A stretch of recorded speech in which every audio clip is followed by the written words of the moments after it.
안녕하십니까. 안근모의 퀵서비스입니다. 제롬 파월 미국 연준 의장이 오랜만에 금융시장을 깜짝 놀라게 했습니다. 기대했던 비둘기 발언은 일절 없었습니다. 뉴욕 증시 대표지수 S&P 500 일봉 차트입니다. 전일비 마이너스 0.15% 소폭 내렸습니다. 그러나 내용은 그보다 좀 나빴습니다. 일봉을 보시죠.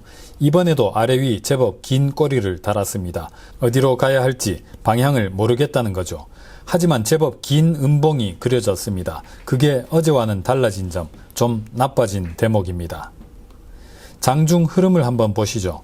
낮 시간 동안에만 해도 시세는 좋았습니다. 아주 좋았습니다. 오후 2시 FOMC 결과가 발표된 직후에는 오히려 주가가 더 올라갔습니다. 상승률이 2.22%에 달했습니다.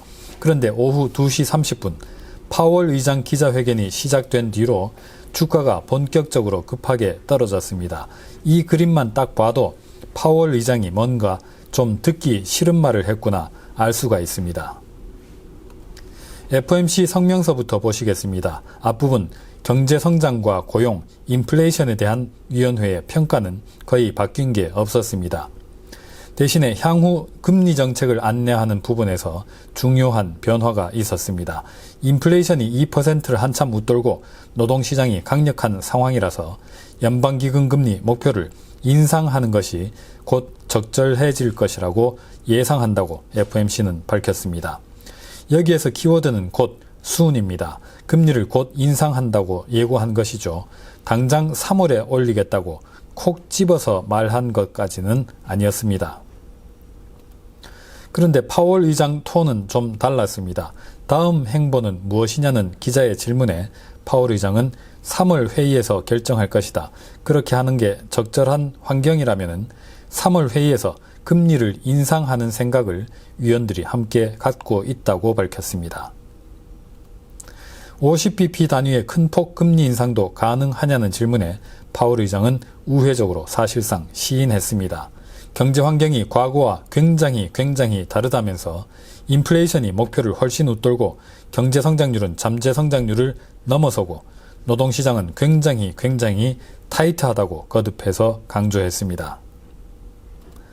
한 달 반에 한 번씩 매번 회의 때마다 금리를 올릴 수도 있냐고 또 기자가 물었습니다.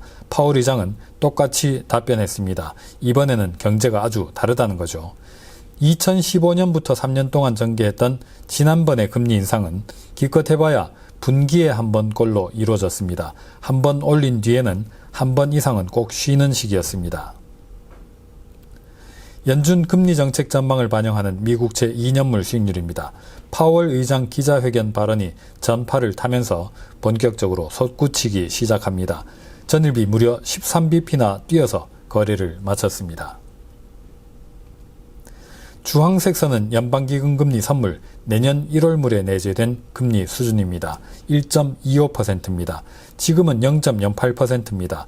연말까지 117bp 1.17%포인트 인상할 거라는 전망을 담고 있습니다.